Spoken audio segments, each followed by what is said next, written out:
தமிழக அரசியலில் ஒரு புதிய சகாப்தம் படைக்கப்பட்டிருக்கிறது. 50 ஆண்டு காலம் தமிழகத்தை ஆண்டு வந்த இரு பெரும் திராவிட கட்சிகளையும் தாண்டி ஒரு தனி பெரும் சக்தியாக அரியணை ஏறி இருக்கிறார் விஜய். இது ஏதோ ஒரே நாளில் நடந்த அதிசயம் அல்ல. 15 ஆண்டு கால திட்டமிடல் மற்றும் உழைப்புக்கு கிடைத்த வெற்றி. 2009ஆம் ஆண்டு புதுச்சேரியில் நடந்த ஒரு நலத்திட்ட உதவிகள் வழங்கும் விழா. அப்போது ஒரு பெண்ணிடம் பேசும்போது தனக்கு அரசியல் ஆசை இருப்பதாக விஜய் முதலில் வெளிப்படையாக ஒப்புக்கொண்டார். சரியான நேரத்தில் எல்லாம் நடக்கும் என்று அவர் அன்று சொன்னதுதான் இன்று ஒரு மாபெரும் அரசியல் மாற்றத்திற்கான விதையாக அமைந்துள்ளது. விஜய் அரசியலுக்கு வருவதற்கு முன்பு மக்களுக்காக குரல் கொடுக்கவில்லை என்ற விமர்சனங்கள் உண்டு. ஆனால் வரலாறு வேறு சொல்கிறது. மீனவர்கள் பிரச்சனைக்காக தனது கண்டனங்களை பதிவு செய்ததோடு நாகை உள்ளிட்ட பகுதிகளில் நிர்வாகிகளுடன் இணைந்து போராட்டங்களை நடத்தியுள்ளார் விஜய். காவிரி விவகாரத்தில் உண்ணாவிரதம், ஜல்லிக்கட்டு போராட்டத்தில் இளைஞர்களுக்கு நேரடியாக சென்று ஆதரவு என தொடர்ந்து களத்தில் இருந்தார். குறிப்பாக தூத்துக்குடி துப்பாக்கி சூட்டில் பாதிக்கப்பட்ட 17 பேரின் வீடுகளுக்கு நேரில் சென்று ஆறுதல் கூறியது மற்றும் நீட் தேர்வால் உயிரிழந்த அனிதா வீட்டுக்கு சென்று அவர் காட்டிய மனிதாபிமானம்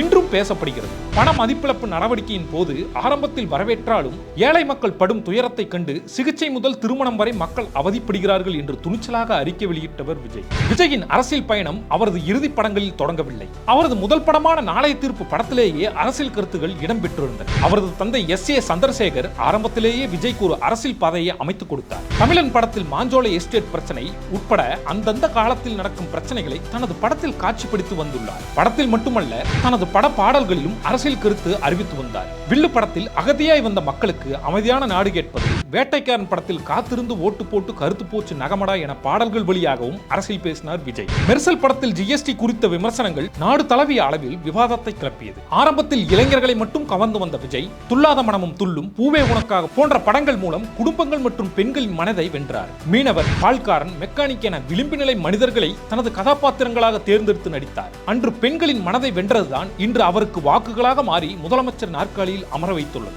எம்ஜிஆர், ஜெயலலிதா, விஜயகாந்த் போன்ற தலைவர்களைப் போலவே தானும் பல அவமானங்களை சந்தித்ததாக விஜய் ஒருமுறை கூறியிருந்தார். 2011இல் அதிமுகவை ஆதரித்தாலும் அதே ஆட்சி காலத்தில் தலைவா படத்திற்கு ஏற்பட்ட டைம் டு லீட் சிக்கல், கொடநாடு சென்று அவர் ஜெயலலிதா அவர்களை பார்த்ததும் பின்பு வீடியோ வெளியிட்டதும் அவர் நெருக்கடிக்குள்ளானதை வெளிச்சம் போட்டு காட்டியது. கத்தி படத்திற்கு வந்த எதிர்ப்புகள், புலி படத்தின் போது நடந்த IT ரைடு என அவர் சந்தித்த நெருக்கடிகள் ஏராளம். இப்போது ஜனநாயகன் ரிலீஸ் வரை அந்த போராட்டங்கள் தொடர்கின்றன. 2020இல் விஜய்க்கு தெரியாமல் அவரது தந்தை அகில இந்திய தளபதி விஜய் மக்கள் இயக்கம் என்ற கட்சியை பதிவு செய்ய முயன்ற போது இருவருக்கும் இடையே கருத்து வேறுபாடு ஏற்பட்டது. ஆனால் விஜய் நிதானமாக செயல்பட்டார். 2021 9 மாவட்ட ஊரக உள்ளாட்சி தேர்தலில் தனது இயக்கத்தினரை சுயேட்சையாக போட்டியிட அனுமதித்தார். அதில் 115க்கும் மேற்பட்டோர் வெற்றி பெற்றது அரசியல் வட்டாரத்தையே அதிர வைத்தது. அதன் தொடர்ச்சியாக 2022 நகர்ப்புற உள்ளாட்சி தேர்தலிலும் குறிப்பிடத்தக்க வெற்றிகளை பெற்றார். கட்சி ஆரம்பித்த பிறகு விஜய் மீது பல விமர்சனங்கள் வைக்கப்பட்டன. பிரச்சாரத்திற்கு செல்லவில்லை, வேட்பாளர்கள் யார் என்று தெரியவில்லை என பேசப்பட்டது. ஆனால் படிக்காமல் பாஸ் ஆக முடியுமா,